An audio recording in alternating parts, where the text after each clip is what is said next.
తెలుసుకున్నాను.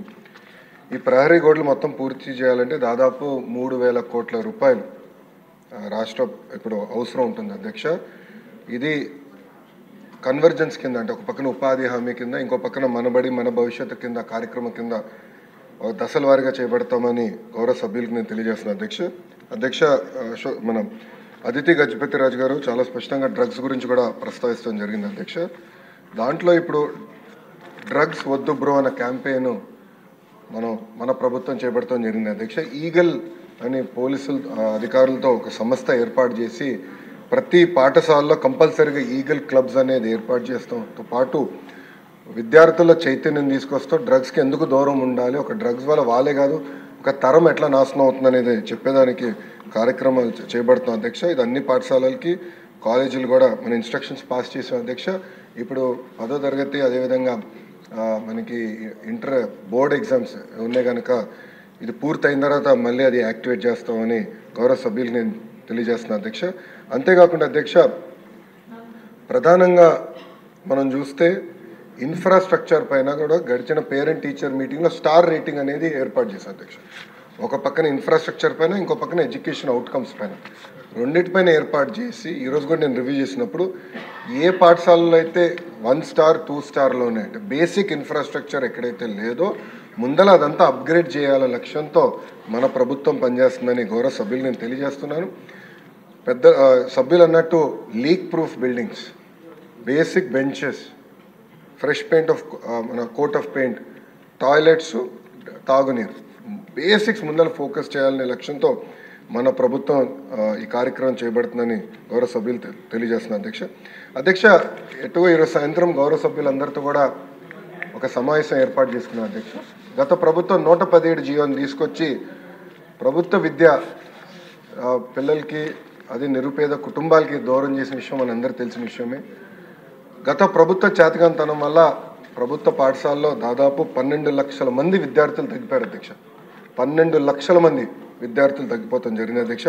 అందుకే దానికి ఒక ఆల్టర్నేటివ్ ఏర్పాటు చేయాలని దానిపైన ప్రజాప్రతినిధులతో చర్చించి, అదేవిధంగా పక్కన సంఘాలతో కూడా ఒక రౌండ్ చర్చ జరిగింది అధ్యక్ష.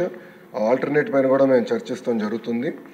ఇంతేకాకుండా అధ్యక్ష, ఏదైతే ఇన్కంప్లీటెడ్ వర్క్స్ ఉన్నాయో, ఎక్కడైతే ఇంకా వర్క్లు అవ్వాల్సి ఉందో అవన్నిటిపైన కూడా మేము ఒక వివరాలు తీసుకుంటాం అధ్యక్ష. ఇన్కంప్లీట్ ఆల్రెడీ మొదలుపెట్టి ఇన్కంప్లీట్గా ఉన్నాయని తప్పనిసరిగా మేము పూర్తి చేస్తాం అధ్యక్ష. 117కి ఆల్టర్నేటివ్ ఏదైతే మేము తీసుకొద్దాం అనుకుంటున్నాం, మన ప్రభుత్వం తీసుకొద్దాం అనుకుంటుందో దానిపైన సుదీర్ఘంగా చర్చించిన తర్వాత అందరూ ఓకే అంటే అదే ఆధారంగా తీసుకుని రేపు టీచర్ ట్రాన్స్ఫర్లు కానీ ఇన్ఫ్రాస్ట్రక్చర్ అదే ఆధారంగా తీసుకుని బిల్డ్ చేయాల్సిన అవసరం ఉంది అధ్యక్ష. ఎందుకంటే గత ప్రభుత్వం నాడు నేడు కార్యక్రమం ద్వారా కొన్ని పాఠశాలల కడతం జరిగింది. అవి ఏమైనాయంటే ప్రభుత్వం ఇది 117 జీవో వల్ల ఆ పాఠశాలలు మూతపడింది అధ్యక్ష. విద్యార్థులు లేకుండా మూతపడింది, అంటే డబ్బులు ఖర్చు పెట్టారు, పిల్లలు లేరు అక్కడ. అలాంటి పరిస్థితి రాకుండా చూసుకోవాల్సిన అవసరం ఉంది అధ్యక్ష.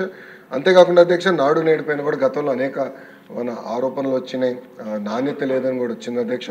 దానిపైన కూడా గౌరవ సభ్యులు ఇప్పుడు కోరారు, యాక్షన్ తీసుకోమన్నారు. తప్పనిసరిగా నేను నివేదిక తెప్పించుకుంటాను. దాని తర్వాత గౌరవ సభ్యులతో చర్చించిన తర్వాత నిర్ణయం తీసుకుంటాను అధ్యక్ష.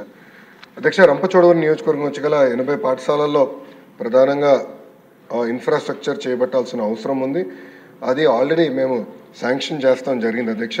ఆ స్కీమ్ అనేది ఉంది, ఆల్రెడీ అక్కడ కార్యక్రమాలు ప్రతిపాదిస్తాం జరిగింది అధ్యక్ష. ఇంకో పక్కన కేజీబీవీకి వచ్చే గల 100% ప్రహరీ గోడలు మేము పూర్తి చేస్తాం. ప్రతి కేజీబీవీకి ప్రహరీ గోడ మనం పూర్తి చేస్తాం. అది కూడా ఈ సంవత్సరం డిసెంబర్ లోపల పూర్తి చేస్తామని గౌరవ సభ్యులకి నేను తెలియజేస్తున్నాను. అంతేకాకుండా సీసీటీవీ ఎడిక్వేట్ లైటింగ్ కూడా ఏర్పాటు చేసే బాధ్యత మేము తీసుకుంటాం అధ్యక్ష. అది గతంలో కూడా నాకు చాలామంది సభ్యులు వచ్చి నాకు చెప్తాం జరిగింది. ఇది రాబోయే 3 నెలల్లో పూర్తి చేస్తామని గౌరవ సభ్యులకి తెలియజేస్తూ అధ్యక్ష, ఇన్ఫ్రాస్ట్రక్చర్ అనేది కేవలం ప్రభుత్వమే కాదు, మనందరం భాగస్వామ్యం అవ్వాలి. ఇప్పుడు స్టార్ రేటింగ్ ఒక పక్కన చేస్తున్నాం, ఇంకో పక్కన leap learning excellence of Andhra Pradesh అనేది ఒక సంస్కరణ, ఒక మిషన్ మోడ్లో దాని కింద సంస్కరణ తీసుకొస్తున్నాం. సభ్యులందరూ భాగస్వామ్యం అవ్వాలి. మీ నియోజకవర్గంలో అనేక సిఎస్ఆర్ ఇచ్చే సంస్థలు ఉంటాయి. గౌరవ డిప్యూటీ స్పీకర్ గారు కూడా సిఎస్ఆర్ కింద అనేక నిధులు తీసుకొచ్చి నియోజకవర్గం ఎట్లయితే అభివృద్ధి చేసుకున్నారో మనందరం కూడా ఆ ఫండ్స్ని ట్యాప్ చేసుకుని లోకల్ డెవలప్మెంట్ ప్రయారిటీ బేస్గా లోకల్ డెవలప్మెంట్ చేసి స్టార్ రేటింగ్ 1 స్టార్లో ఉన్న పాఠశాలని 2-3 స్టార్స్కి ఎట్ట తీసుకెళ్లాలని దానిపైన అందరం కలిసికట్టుగా కృషి చేయాలని సభాముఖంగా కోరుకుంటూ తప్పనిసరిగా ప్రహరీ గోడలు కానివ్వండి, బేసిక్ ఇన్ఫ్రాస్ట్రక్చర్ ఏదైతే ప్రభుత్వ పాఠశాలకు అందించాల లక్ష్యంతో మన ప్రభుత్వం గతంలో నిర్ణయం తీసుకుంది అధ్యక్ష, అది వచ్చే 5 సంవత్సరాలు అంటే 9 నెలలు ఆల్రెడీ అయింది, వచ్చే 4 సంవత్సరాలు 3 నెలల్లో యుద్ధ ప్రాతిపదికగా చేసే బాధ్యత మన ప్రభుత్వం తీసుకుంటుంది. మంత్రి గారు చాలా చక్కగా సమాధానం చెప్పారు. అది ఐ హ్యావ్ టు అప్రిషియేట్.